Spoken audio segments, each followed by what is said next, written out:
Hello friends, welcome to our YouTube channel teaching India mobile road. आज का session seated paper 2 तथा बिहार शिक्षक बहाली के अंतर्गत एनसीईआरटी ज्योग्राफी की नेक्स्ट क्लास है। आज हम एनसीईआरटी क्लास 8 के चैप्टर नंबर 4 को पढ़ेंगे, जिसका नाम है कृषि। तो इसमें प्रथम बिंदु बनता है कि पौधे से परिष्कृत उत्पाद तक बनने में 3 प्रकार की क्रियाएं सम्मिलित होती हैं। ये हैं प्राथमिक, द्वितीयक और तृतीयक। प्राथमिक क्रियाओं के अंतर्गत उन सभी क्रियाओं को शामिल किया जाता है जिनका संबंध प्राकृतिक संसाधनों के उत्पादन और निष्कर्षण से है। तो प्राथमिक क्रियाओं में उन सभी क्रियाओं को शामिल किया जाता है जिनका संबंध सीधे तौर पर प्राकृतिक संसाधनों से है, जैसे कृषि और मत्स्यन। द्वितीय क्रियाएं इन संसाधनों के प्रसंस्करण से संबंधित होती हैं, जैसे कि इस्पात, विनिर्माण, डबल रोटी पकाना और कपड़ा बुनना आदि। तथा तृतीय क्रियाएं प्राथमिक और द्वितीयक क्षेत्रों का सेवा कार्यों द्वारा सहयोग प्रदान करती हैं, जैसे कि यातायात, व्यापार, बैंकिंग, बीमा और विज्ञापन तृतीय क्रियाओं के उदाहरण हैं। कृषि एक प्राथमिक क्रिया है। कृषि एक प्राथमिक क्रिया है तथा विश्व में 50% लोग कृषि से संबंधित क्रिया में संलग्न हैं। तो विश्व में 50% लोग कृषि से संबंधित क्रियाओं में संलग्न हैं।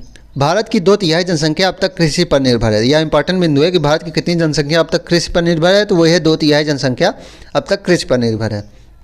अगला बिंदु है कि एग्रीकल्चर शब्द की उत्पत्ति लैटिन भाषा के एगर या एग्री, जिसका अर्थ है मृदा, और कल्चर, जिसका अर्थ है कृषि करने से हुई है। तो एग्रीकल्चर शब्द लैटिन भाषा के 2 शब्दों से बना है, जिसमें प्रथम शब्द है एगर या एग्री, जिसका अर्थ होता है मृदा, तथा द्वितीय शब्द है कल्चर, जिसका अर्थ होता है कृषि करना।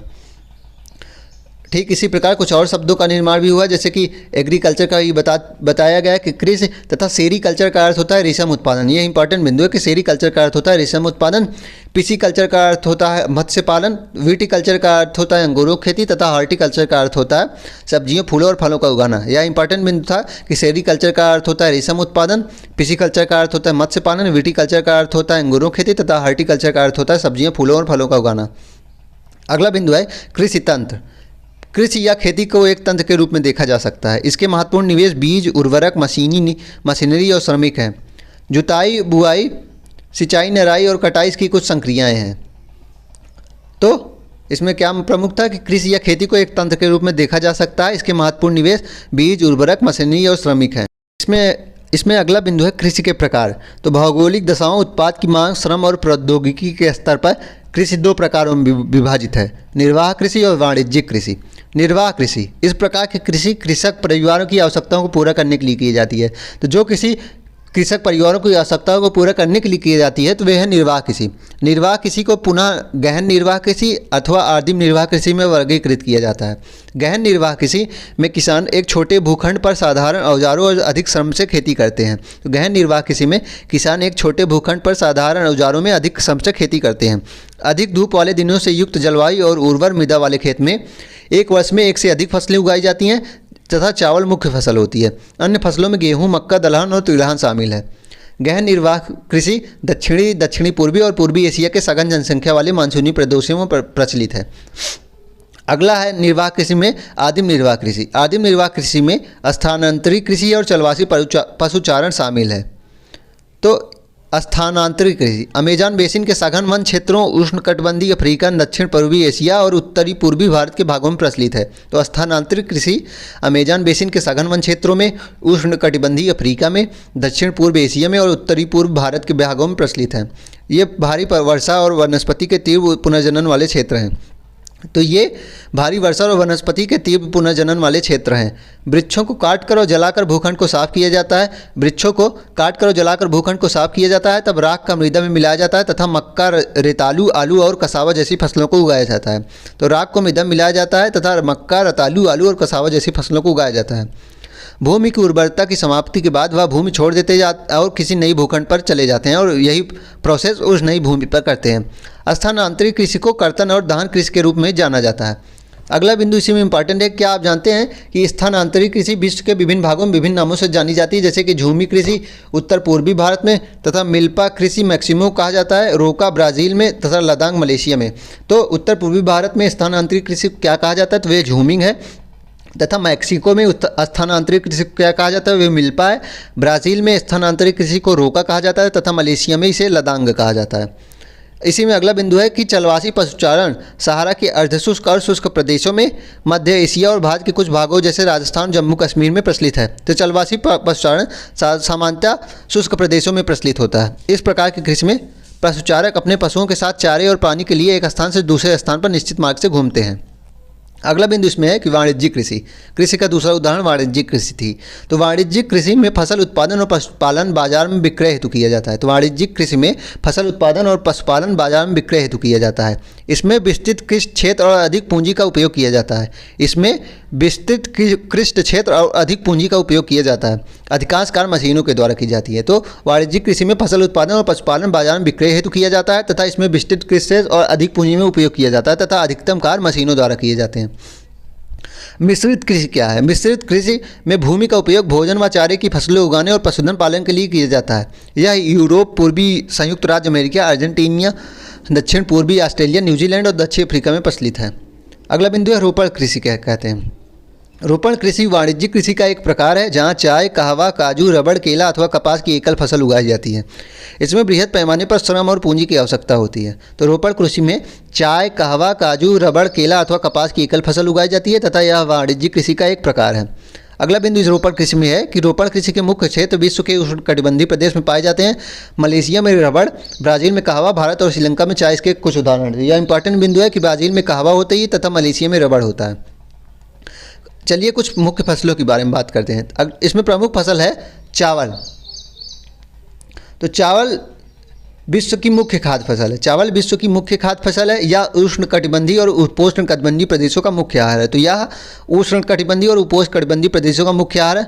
चावल के लिए उच्च तापमान, अधिक आर्द्रता एवं वर्षा की आवश्यकता होती है। तो यह पेपर में बन चुका है प्रश्न कि चावल के लिए कैसे तापमान की आवश्यकता होती है। तो उच्च तापमान होना चाहिए तथा आर्द्रता भी उच्च ही होनी चाहिए।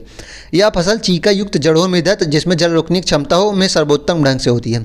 चावल की फसल चूँकि इसको पानी की आवश्यकता अधिक होती है तो चीका युक्त जड़ों मृदा में होती है जिसमें जल रोकने की क्षमता अधिक होती है। चीन चावल में उत्पादन में अग्रणी है। तो चीन देश चावल उत्पादन में अग्रणी है। अगली फसल है जो इम्पॉर्टेंट है गेहूँ। गेहूँ के वर्धन काल में मध्यम तापमान एवं वर्षा और शस्य कर्तन के समय तेज़ धूप की आवश्यकता होती है। तो गेहूँ के वर्धन काल में गेहूँ जब बोया जाता है तो मध्यम तापमान की आवश्यकता होती है और शस्य कर्तन अर्थात कटाई के समय तेज़ धूप की आवश्यकता होती है।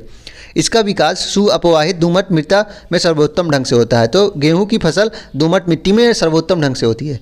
गेहूँ संयुक्त राज्य अमेरिका, कनाडा, अर्जेंटीना, रूस, यूक्रेन, ऑस्ट्रेलिया और भारत में विस्तृत रूप से उगाया जाता है। भारत में यह शीत ऋतु में उगाया जाता है। तो यह इंपॉर्टेंट बिंदु है कि भारत में गेहूँ शीत ऋतु में उगाया जाता है।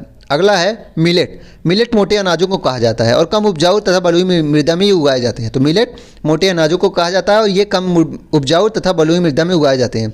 ये ऐसी फसल होती हैं जिसमें कम वर्षा और उच्च से अधिक या मध्यम तापमान तथा पर्याप्त सूर्य प्रकाश की आवश्यकता होती है। ज्वार, बाजरा और रागी भारत में उगाए जाते हैं। तो सर्वप्रथम यही इंपॉर्टेंट बिंदु है कि मिलेट भारत में सर्वोत्तम होते हैं अर्थात सर्वाधिक उत्पादन मिलेट का भारत करता है। तो मिलेट मोटे अनाज होते हैं तथा ये कम उपजाऊ और बलुई मृदा में उगाए जाते हैं। अगला फसल है मक्का। इसके लिए मध्यम तापमान, वर्षा और अधिक धूप की आवश्यकता होती है। तो मक्का के लिए मध्यम तापमान, वर्षा और अधिक धूप की आवश्यकता होती है। इसे सुअपवाहित उपजाऊ मृदा की आवश्यकता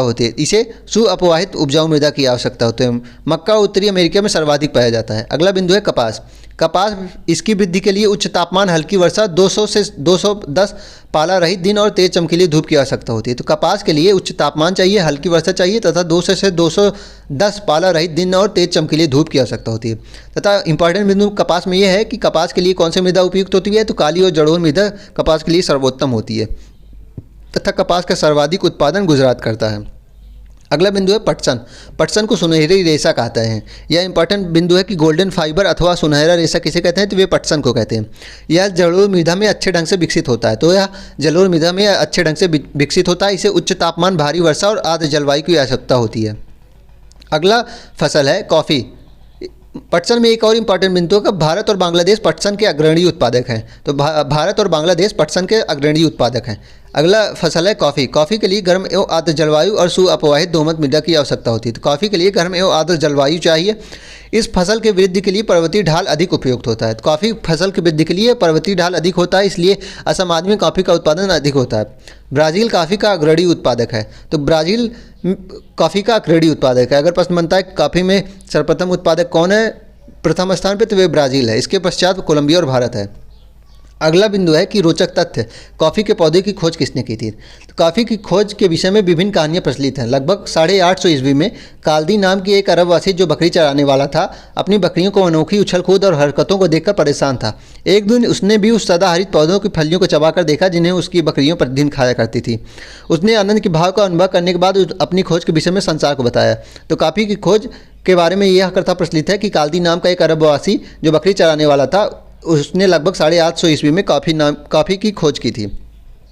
अगली फसल जो लास्ट है, चाय बागानों में उगाई जाने वाली एक पेय फसल है। इसकी कोमल पत्तियों की वृद्धि के लिए ठंडी जलवायु और वर्ष भर समवितरित उच्च वर्षा की आवश्यकता होती है। तो चाय के लिए कोमल पत्तियों की वृद्धि के लिए ठंडी जलवायु चाहिए तथा वर्ष भर समवितरित उच्च वर्षा होनी चाहिए। चलिए आज का सेशन यहीं तक। कल हम नेक्स्ट क्लास में नेक्स्ट चैप्टर को पढ़ेंगे। तब तक हमारे चैनल को लाइक करें, सब्सक्राइब करें। धन्यवाद।